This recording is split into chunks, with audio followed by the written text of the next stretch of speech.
One of the great problems that I have with American Christianity today, or evangelicalism, is that the gospel is almost treated as a baby step into Christianity.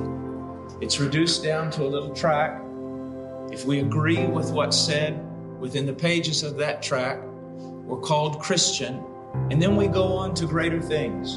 Then we go on to discipleship, and discipleship today consists oftentimes of just a to-do list or 10 ways to do something.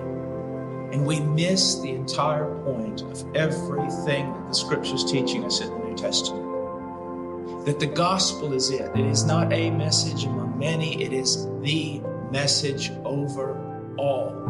In that gospel of Jesus Christ, we find strength, we find motivation, we find the meaning of everything that God has done.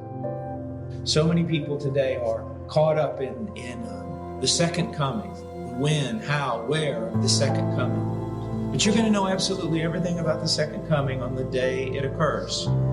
But after 1,000 eternities, you are still not going to comprehend the gospel. What is eternal life? Eternal life is that we might know God.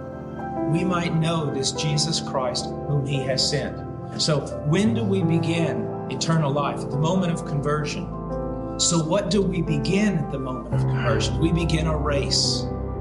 Christianity is a race. But now here's the problem. We are so pragmatic and ministry oriented that the race to us means ministry.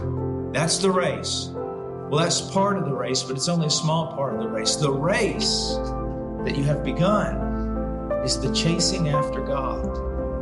Now that's exciting.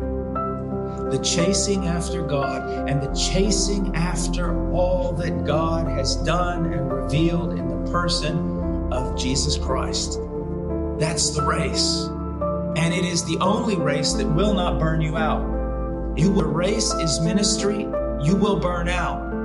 But if your race is knowing God and what He has done for you in the gospel, then you'll be able to do ministry without burning out. It's all about chasing Him down, tracking Him down, following whatever fragrance He leaves in Scripture, searching it out, looking for Him. And His greatest revelation to us is in the gospel of Jesus Christ. It's it.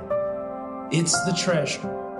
You can do a million things in Christianity that may be good things and even biblical things, but if you miss this, you've missed absolutely everything. Do not think of yourself as saved to serve. Think of yourselves as saved in order to seek. Now that is the thing to which a man ought to give his life. That is a noble pursuit, to know God and to know Him in the gospel of Jesus Christ. We are the most privileged people on the face of the earth. If you become a pragmatic businessman type of minister, you may accomplish many things in the eyes of men, but it will all be hollow and rot and vanity. You can even learn theology and miss the truth that I'm setting before you today. Learn theology for the sake of knowledge and to be able to wrangle and use words against people. But if your passion is seeking out God, then everything else will fall in place. Absolutely everything else will fall in place.